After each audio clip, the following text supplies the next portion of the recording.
Assalamualaikum warahmatullahi wabarakatuh. Senang sekali jumpa dengan saya, Emil Mahmudza, host program tamu kita tribunpadang.com, Tribun Network.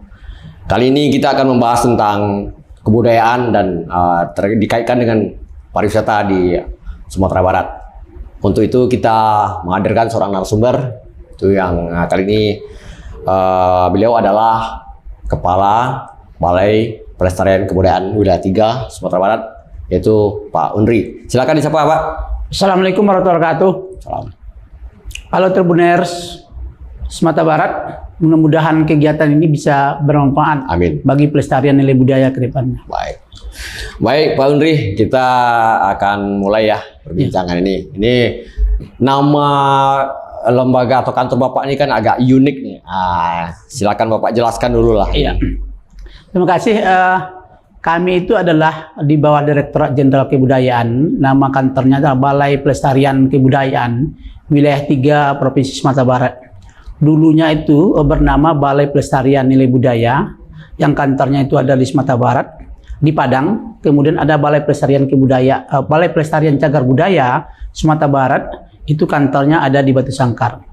Dua lembaga ini punya wilayah kerja masing-masing. Kalau BPNB, Balai Pelestarian Nilai Budaya Provinsi Sumatera Barat, itu punya wilayah kerja Bengkulu, Sumatera Barat, dan Sumatera Selatan. Sedangkan Balai Pelestarian Cagar Budaya itu punya wilayah Sumatera Barat, Kepulauan Riau, dan Riau. Jadi punya keunikan tersendiri untuk sebuah pelestarian nilai budaya dan cagar budaya. Tapi sejak 1 November 2022 itu berubah menjadi namanya Balai Pelestarian Kebudayaan Wilayah 3 Provinsi Sumatera Barat.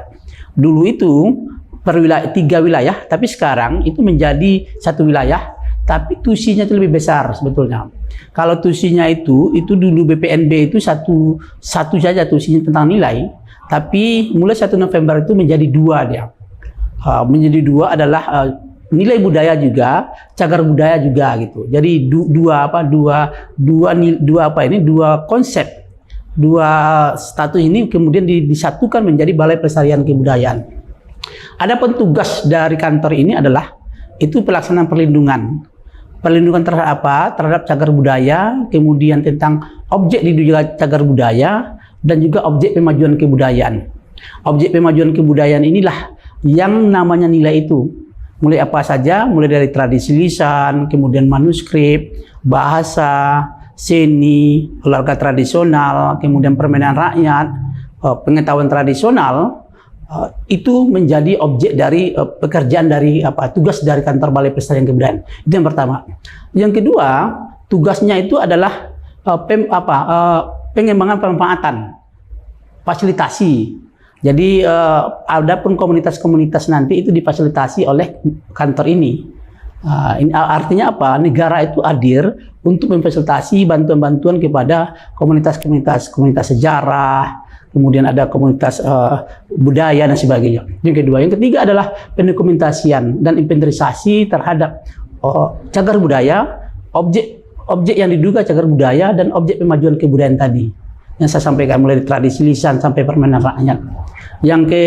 Selanjutnya adalah tentang evaluasi dan monitoring sampai dengan masalah tata usaha dari Balai Pelestarian Kebudayaan. Seperti itu. Itu sejak 1 November 2022 dia berganti namanya Balai Pelestarian Kebudayaan. Tapi nomenklatur susunan personelnya ada perubahan juga, Pak? Ada. Jadi dulu itu sebelum 1 November itu kan satu-satu dia. Balai Pelestarian Cagar Budaya itu ada di Sangkar, kemudian Balai Pelestarian Nilai Budaya itu ada di Kota Padang. Besok itu digabung menjadi dua. Tapi kantornya tetap difungsikan dalam bentuk pelayanan dia. Nah, pelayanan itulah nanti semacam ada nilai tambah dari kantor ini untuk masyarakat gitu. Nah, tadi Bapak juga menyinggung bahwa dulu wilayahnya lebih luas cakupannya. Sekarang malah lebih terkonsentrasi. Kalau sebelumnya ada sampai ke Bengkulu ya. Betul. Di Jambi. Ya. Itu pembagian sekarang seperti apa, Pak? Jadi pembagian sekarang itu lebih menyempit dia sebetulnya. Kalau dulu itu 3 wilayah kerja, sekarang 1 wilayah kerja menjadi Provinsi Sumatera Barat. Tapi fungsinya lebih besar dia. Karena dulu kalau di BPNB itu satu saja tentang nilai, sekarang itu menjadi 2. cagar budaya juga, kemudian objek pemajuan kebudayaan juga. Jadi lebih besar tuh. Wilayah diperkecil, tapi fungsi itu lebih besar ya gitu. Baik, baik Pak. Ini menarik nih. Ini kaitan sudah konsentrasi ke Sumatera Barat. Kita juga kan andalan kita kan pariwisata, Pak. Seperti kita ketahui semua ya, bahwa ini apa bisa jadi tandem tuh pemerintah daerah nanti untuk sektor andalan ini.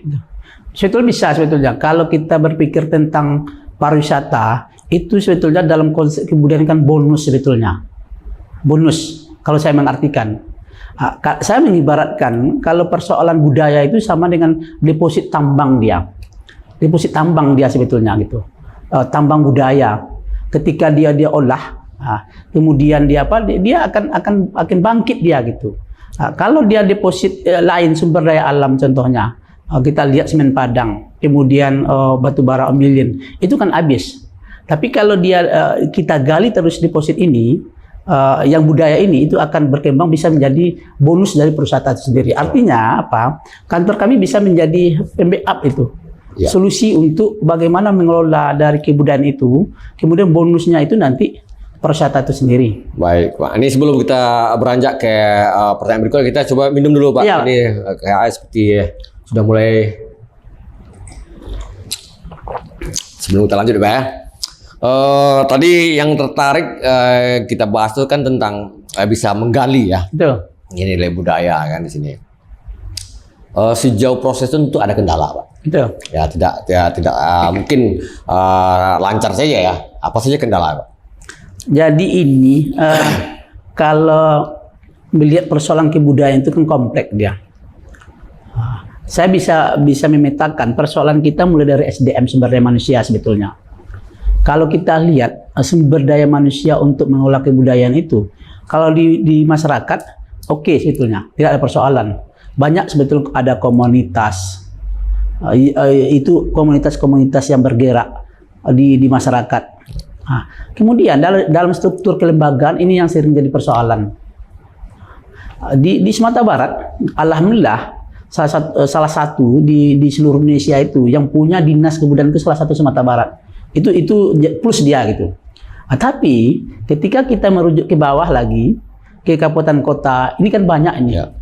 Banyak nomenklatur dia melekat kepada apakah dinas pendidikan, dinas kebudayaan, diaspora dan sebagainya gitu.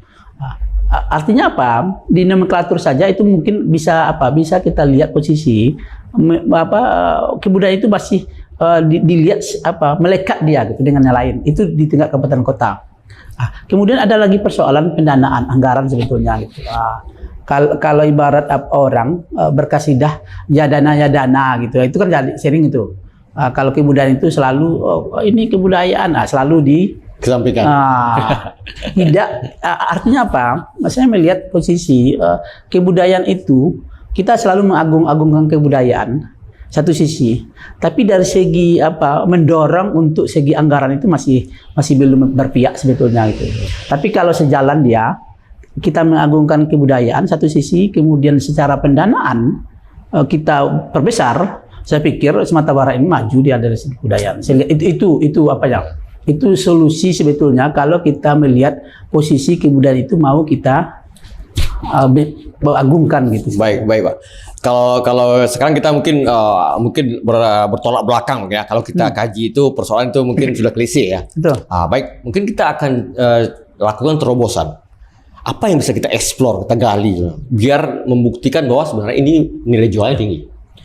Saya pikir kalau tiap nagari itu ada namanya singkat nagari. Ya. Budaya-budaya di daerah itu, di nagari itu sebetulnya harus kita munculkan. Itu ujung tombak kita sebetulnya itu. Jadi setiap negara itu kita kembangkan budaya-budayanya dengan berbagai macam, apakah itu festival, kemudian kita buatlah semacam agenda-agenda rutin. Negara inilah yang bergerak gitu. Ada selingkah negara itu kemudian yang kita gerakkan. Kalau tidak, saya pikir tidak jalan dia. Di sinilah mungkin pemerintah itu memiliki posisi bagaimana pemerintah mengkoordinir antara negara dengan negara lain itu bisa tersambung dia gitu. Tidak, mohon maaf, saya dulu pernah kita melihat posisi waterboom. Ya. Waterboom itu buat orang di Sawalunto, orang lain membuat daerah lain. Akhirnya apa? Jadi perlu keunikan sebetulnya. Tiap nagari itu, kalau di Batu Sangkar itu ada yang unik sebetulnya. Ada festival satu nagari satu event dia. Ya. Kenapa ini tidak kita lakukan gitu? Kalau Sumatera Barat itu punya 500 lebih nagari, ada satu event, Luar biasa ya. luar biasa. Orang akan datang, masyarakat akan sejahtera. Itu konsep yang paling ideal sebetulnya untuk melihat posisi kalau kita ingin memajukan kebudayaan daerah kita. Baik Pak, kita di hampir penghujung ini ya, pembicaraan. Dari sejauh ini titik kepuasan, untuk bicara titik kepuasan target ya, menurut Bapak sudah maksimal atau apalagi yang perlu dioptimalkan lagi nih